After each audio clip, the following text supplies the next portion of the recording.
বন্ধুরা আসসালামু আলাইকুম। আশা করি আপনারা যে যেখানে আছেন অনেক অনেক ভালো আছেন। বন্ধুরা 108 মেগাপিক্সেলের ক্যামেরা, 90 হার্জ রিফ্রেশ রেটের সুপার অ্যামোলেড ডিসপ্লে এবং ইন ডিসপ্লে ফিঙ্গারপ্রিন্ট স্ক্যানারের সাথে আজ অফিসিয়ালি বাংলাদেশের বাজারে লঞ্চ হয়ে গেল Realme 9 মোবাইল ফোনটি। তো বন্ধুরা আজকের এই ভিডিওটিতে আমরা Realme 9 মোবাইল ফোনটির সকল খুঁটিনাটি বিষয়বস্তুগুলো নিয়ে আলোচনা করব এবং ভিডিও শেষে আপনাদেরকে জানিয়ে দেব 2022 সালে এসে Realme 9 মোবাইল ফোনটি আপনাদের জন্য বেস্ট ভ্যালু ফর মানি হলো কিনা।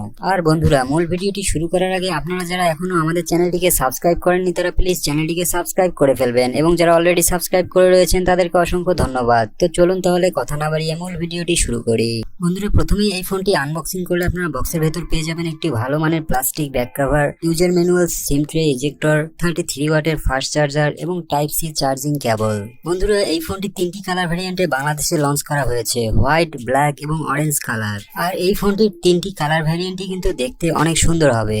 বন্ধুরা এই ফোনটির ডিজাইন এবং বিল্ড কোয়ালিটি নিয়ে কথা বললে সম্পূর্ণ প্লাস্টিক ম্যাটেরিয়ালে বিল্ড করা হলেও এই ফোনটির ডিজাইনটি কিন্তু ফ্ল্যাগশিপ ক্যাটাগরির ফোনগুলোর মতোই করা হয়েছে। পার্সোনালি আমার কাছে এই ফোনটির ডিজাইনটি কিন্তু বেশ ভালোই মনে হয়েছে। আপনাদের কাছে এই ফোনটির ডিজাইন কেমন লেগেছে তা কিন্তু অবশ্যই কমেন্ট করে জানাবেন। বন্ধুরা পোর্টস এন্ড বাটন নিয়ে কথা বললে এই ফোনটিতে প্রায় সব ধরনের পোর্টস এন্ড বাটনই ব্যবহার করা হয়েছে। আর এই ফোনটিতে সিম কার্ড স্লট হিসেবে ডেডিকেটেড সিম কার্ড স্লট ব্যবহার করা হয়েছে, অর্থাৎ আপনারা দুটি সিম কার্ডের পাশাপাশি একটি মেমোরি কার্ড ব্যবহার করার সুবিধা পাবেন। আর বন্ধুরা সব থেকে ইন্টারেস্টিং ব্যাপার হচ্ছে এই ফোনটিতে আপনারা ফিঙ্গারপ্রিন্ট স্ক্যানার হিসেবে পাচ্ছেন ইন ডিসপ্লে ফিঙ্গারপ্রিন্ট স্ক্যানার। আর এই ইন ডিসপ্লে ফিঙ্গারপ্রিন্ট স্ক্যানারটিও যথেষ্ট ফাস্ট এবং অ্যাকুরেট বলে জানতে পেরেছি। এছাড়াও বন্ধুরা 178 গ্রাম ওয়েটের এই ফোনটির ইন হ্যান্ড ফিলও যথেষ্ট ভালো বলে জানতে পেরেছি। এই ফোনটির ডিসপ্লে সেকশন নিয়ে কথা বললে এই ফোনটিতে ডিসপ্লে হিসেবে ব্যবহার করা হয়েছে 6.4 ইঞ্চি সুপার অ্যামোলেড ডিসপ্লে।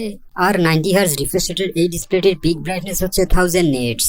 এছাড়াও ডিসপ্লেটির ঠিক লেফট সাইডে রয়েছে 5 হোল সেলফি ক্যামেরা এবং এই ডিসপ্লেটিতে প্রোটেকশন হিসেবে থাকছে কর্নিং গরিলা গ্লাস 5 এর প্রোটেকশন। তো বন্ধুরা বুঝতেই পারছেন এই ফোনটির ডিসপ্লে নিয়ে অভিযোগ করার মতন তেমন কিছুই থাকছে না। বন্ধুরা স্পেসিফিকেশনস নিয়ে কথা বললে এই ফোনটিতে চিপসেট হিসেবে ব্যবহার করা হয়েছে কোয়ালকম স্ন্যাপড্রাগন 680 প্রসেসর। আর 6 ন্যানোমিটার আর্কিটেকচারে বিল্ড করা এই চিপসেটটি নিয়ে নতুন করে তেমন বলার কিছুই নেই। আর বন্ধুরা এই ফোনটি একটিমাত্র ভ্যারিয়েন্টে বাংলাদেশের বাজারে লঞ্চ করা হয়েছে, 8GB র্যাম এবং 128GB ইন্টারনাল স্টোরেজ, যার র্যামের টাইপ হলো LPDDR4X এবং স্টোরেজ টাইপ হলো UFS 2.2।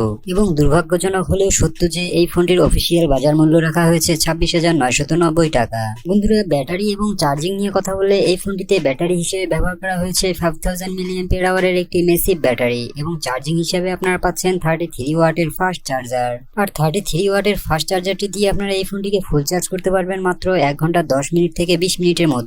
বন্ধুরা স্ন্যাপড্রাগন 680 প্রসেসরের পারফরমেন্স নিয়ে কথা বললে মিড রেঞ্জ বাজেটের প্রসেসর হিসেবে এই চিপসেটটি বেশ ভালো একটি চিপসেট। আর Realme 9 ফোনটিতে এই চিপসেটের অন্তত বেঞ্চমার্ক স্কোর পাওয়া গিয়েছে 2,70,000-এর উপরে। আর বন্ধুরা গেমিং এর কথা বলতে গেলে এই ফোনটি দিয়ে আপনারা পাবজি, ফ্রি ফায়ার এবং কল অফ ডিউটির মতো গেমগুলো লো গ্রাফিক্স থেকে মিডিয়াম গ্রাফিক্সে খুব ভালোভাবেই রান করতে পারবেন। বন্ধুরা সফটওয়্যার অপটিমাইজেশন নিয়ে কথা বললে ইন্টারেস্টিংলি এই ফোনটিতে আপনারা আউট অফ দ্য বক্স পেয়ে যাচ্ছেন Android 12 ভার্সন এবং ইউআই হিসেবে থাকছে Realme UI 3.0। বন্ধুরা লেটেস্ট ইউআই হওয়ার কারণে এই ফোনটিতে আপনারা বেশ কয়েকটি আননেসেসারি অ্যাপস বা ব্লোটওয়্যার দেখতে পারবেন, তবে আপনারা চাইলে সেই অ্যাপসগুলোকে আনইনস্টলও করে দিতে পারবেন।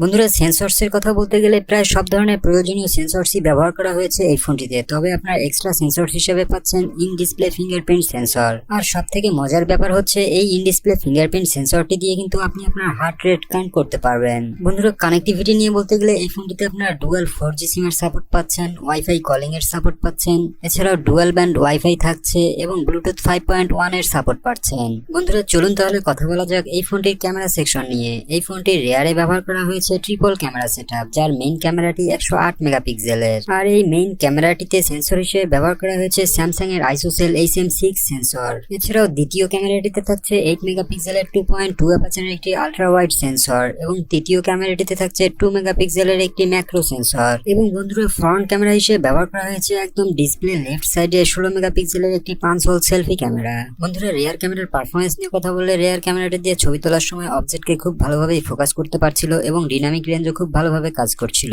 ওভারঅল ছবিগুলোকে বেশ ভাইব্রেন্ট মনে হচ্ছিল এবং মাঝে মাঝে ছবিগুলোকে ওভার স্যাচুরেটেড করে ফেলছিল। এছাড়াও ফোনটি ম্যাক্রো পোর্ট্রেট মোডেও বেশ ভালো ছবি ক্যাপচার করতে পারছিল।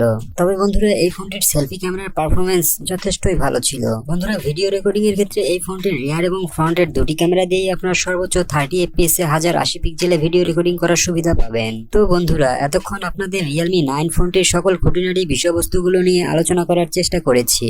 চলুন তাহলে আপনাদেরকে জানিয়ে দেই এই ফোনটির কি কি দুর্বলতা রয়েছে। বন্ধুরা বন্ধুরা সবার প্রথমে আমি বলবো এই ফোনটি 108 মেগাপিক্সেলের ক্যামেরা হওয়া সত্ত্বেও এই ফোনটি দিয়ে ভিডিও রেকর্ডিং এর ক্ষেত্রে আপনারা 4K রেজুলেশনে ভিডিও রেকর্ডিং করার সুবিধা পাচ্ছেন না।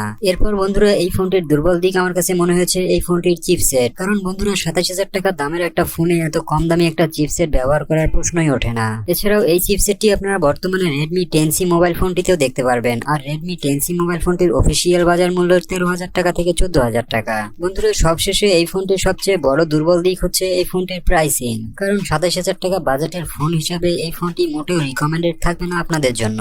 বন্ধুরা এই ফোনটির প্রাইসিং যদি 20,000 টাকা থেকে 21,000 টাকার মধ্যে রাখা হতো তাহলে সবচেয়ে বেস্ট ভ্যালু ফর মানি বলা যেত এই ফোনটিকে। বন্ধুরা এই ফোনটির প্রাইসিং কে যদি আমরা এক সাইডে রেখে এই ফোনটির ভালো দিকগুলো নিয়ে আলোচনা করি তাহলে এই ফোনটিতে আপনারা পাচ্ছেন ইন ডিসপ্লে ফিঙ্গারপ্রিন্ট স্ক্যানার, 108 মেগাপিক্সেলের ক্যামেরা এবং সুপার অ্যামোলেড ডিসপ্লে। এছাড়াও এই ফোনটির ফ্ল্যাগশিপ ক্যাটাগরির অস্থির ডিজাইনকেও কিন্তু আপনারা এই ফোনটির পজিটিভ দিক হিসেবে বিবেচনা করতে পারেন। তো বন্ধুরা এই ফোনটির ডিজাইন আপনাদের কাছে কেমন লেগেছে তা কিন্তু অবশ্যই আমাদের এই ভিডিওতে কমেন্ট করে জানাবেন।